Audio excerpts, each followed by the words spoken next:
Мен айтып берейін, ошо Ататүрктө бүгүн мыйзамсыз тамсалап жашап жатышат. Мына ошол кездеги президенттик аппараттын башында турганда Раманбек Карыкулов, Куул Мамыркулов, Бек Топоев, Кабылбек Жумалиев, Осмонакын Ибраимовдур дейт.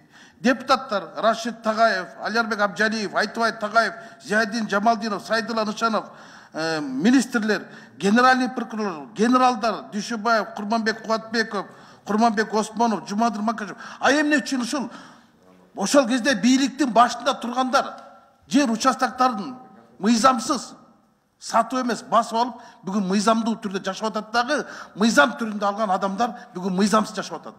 Парадокс ушунда жатпайбы? Биз эгер жогорку кеңеш депутаттары ушул жерге чекит кылсак, өкмөт эми аларга түшөтпейт экен да. Өкмөт карапайым элдерге түшөтөт экен. Ошон үчүн айтып атам, андай болуп турган болсо, жазгыла мыйзамга. Урматтуу министрдин орун басары.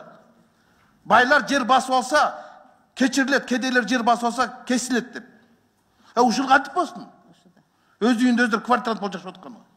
Силер бүгүн жооңар жок отурасыңар. Да тургай билбейсиңер. Сокулуктун жери экен бер. Түшүнүктүү оюңузду айттыңыз, кайталап атыңыз. Ошондуктан мен бардыңыздар чакырат элем да, өкмөт бул боюнча өзгөчө бир мыйзамдаштырып берүү боюнча мыйзам долбоорун жогорку кеңешке киргизсин. Экинчи, азыр Кубатбек Калбекович Бороновдун бизге жазган катында жанагы 6589 участок боюнча мыйзам кирген экен дейт. Ошого кошумча киргизсин анда корутундуусу менен.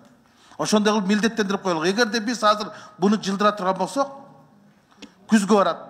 Күздөн жазга барат. Жаздан кайра күзгө барат. Ошентип 15 жылдан бери соттошкон карапайым эл дагы соттошуп жүрөт. Ошон үчүн биз жогорку кеңеш мында чечкиндүү кадам кояйык дагы, чечкиндүү чечим кабыл алайык, өкмөттү милдеттендирейик. Мен сиздерди бардыгыңызды турушка чакырам.